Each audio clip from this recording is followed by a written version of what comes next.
Hello，大家好，歡迎嚟到一起正教。你屋企每晚臨瞓覺之前，係咪都好似打仗咁樣呢？明明已經到咗瞓覺嘅時間，要刷牙啦，等陣先啦，去換睡衣啦，我仲未玩完啊！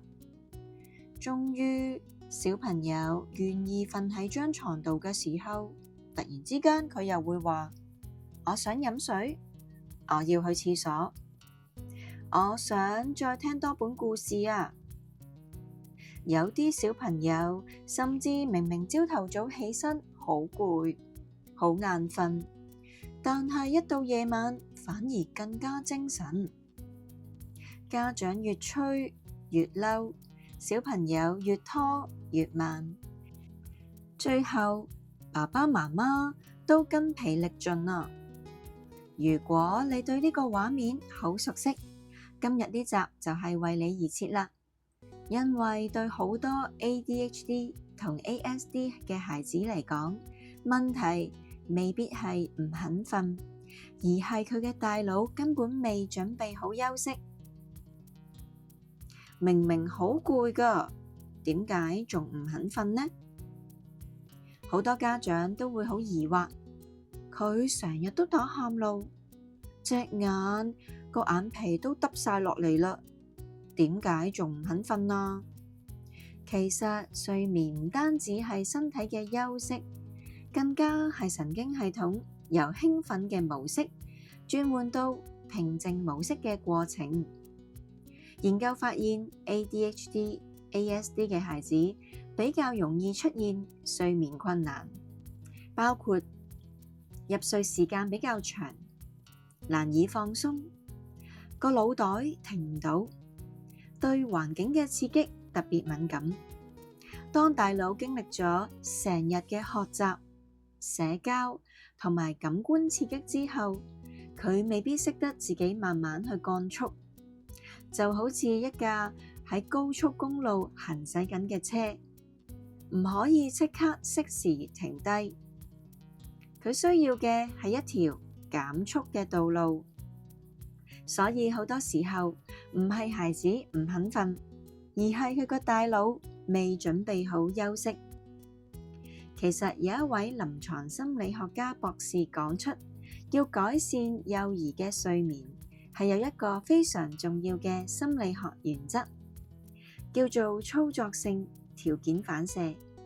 簡單嚟講，孩子重複出現嘅行為，往往係嚟自曾經獲得過嘅回報。例如，再講一本故事啦，再飲一次水啦，再陪我講5分鐘啦。如果每次都最後成功拖延瞓覺，大腦就會學識，原來咁樣係真係有效㗎。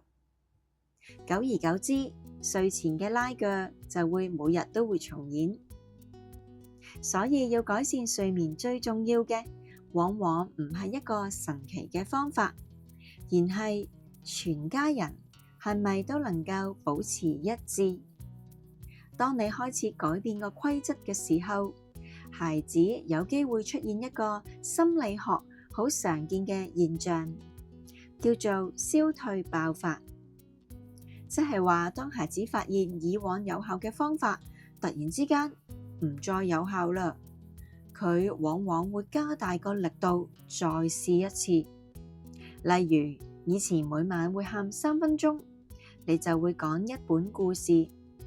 當你開始堅持只係講2本故事嘅時候，小朋友可能唔再係喊3分鐘，而係會喊10分鐘，甚至會比平時更加激動。好多家長見到呢一刻就會覺得，哎呀弊啦，個方法冇效啊，於是又返去舊模式。但其實從學習理論嘅角度嚟講，呢個反而係一個改變開始之前嘅一個信號。就好似你去提款機撳錢咁，平時撳1次就會出錢，如果突然之間冇反應，你一定會撳多幾次。小朋友都一樣，佢唔係故意去挑戰你，而係想確認一下以前有效嘅方法，而家係咪真係唔得呢？所以面對消退爆發，家長最重要嘅唔係更加大聲，而係更加穩定。當規則保持一致，大腦先至有機會學習新模式。實戰工具：建立睡前儀式。第一步，建立固定而簡短嘅睡前儀式。研究建議，睡前常規最好控制喺30分鐘左右，而每一日盡量一致，例如沖涼、刷牙、換睡衣、聽故事、熄燈瞓覺。重點唔係做幾多樣活動，而係每日都係做同一樣嘅活動。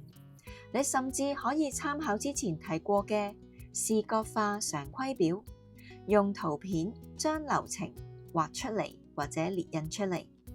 當孩子完成一格，就剔一剔，大腦慢慢就會建立預期。完成最後一格就到瞓覺嘅時間。第二步，減少睡前嘅刺激。瞓覺之前盡量避免玩手機啦、玩 iPad 啦、電子遊戲、激烈追逐嘅活動。如果孩子習慣咗望住個 mon 先至瞓覺，當半夜瞓醒嘅時候，大腦亦都會即刻去期待同一樣嘅條件先至可以再次入睡。相反，可以改為親子閱讀、畫畫、砌 puzzle、聽輕嘅音樂，讓大腦嘅神經系統慢慢降溫。第三步，提供有限選擇。好多家長以為要減少衝突，就係不停講道理。其實孩子更需要嘅往往係掌控感。例如，你想着恐龍睡衣定係熊仔睡衣呢？你想聽故事先定係輕輕哼歌先呢？今晚想媽咪攬你30秒定係50秒？但係要記住，有選擇係方法，冇選擇係原則。瞓覺時間到咗就係到咗，我哋可以選擇點樣去上張床，而唔係選擇去唔去瞓覺。第四步，建立睡前連結嘅時光。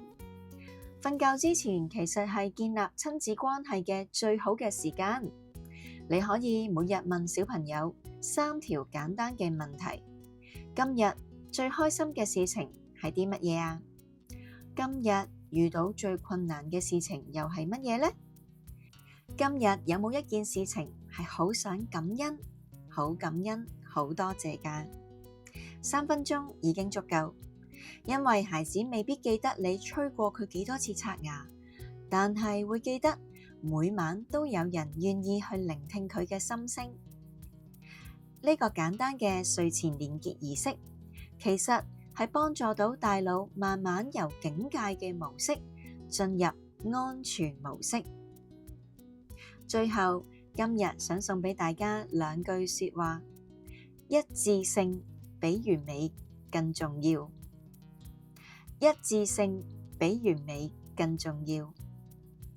同埋，當孩子喊得更加大聲，未必代表你做錯，反而係代表大腦正在學習新嘅規則。當孩子唔肯瞓覺嘅時候，我哋可以少一啲催促，多一點嘅陪伴；少一啲嘅命令，多一點嘅連結。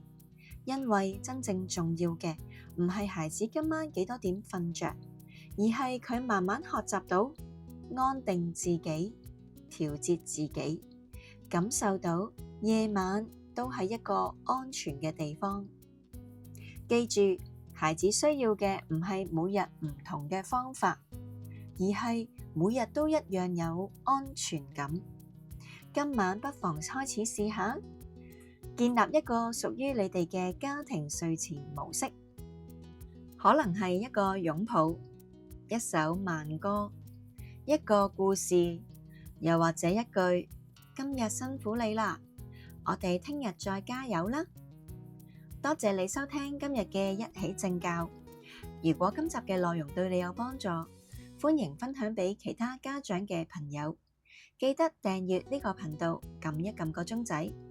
我哋下一集會探討社交實戰，如何運用視覺圖卡有限選擇，幫助孩子面對社交嘅挑戰。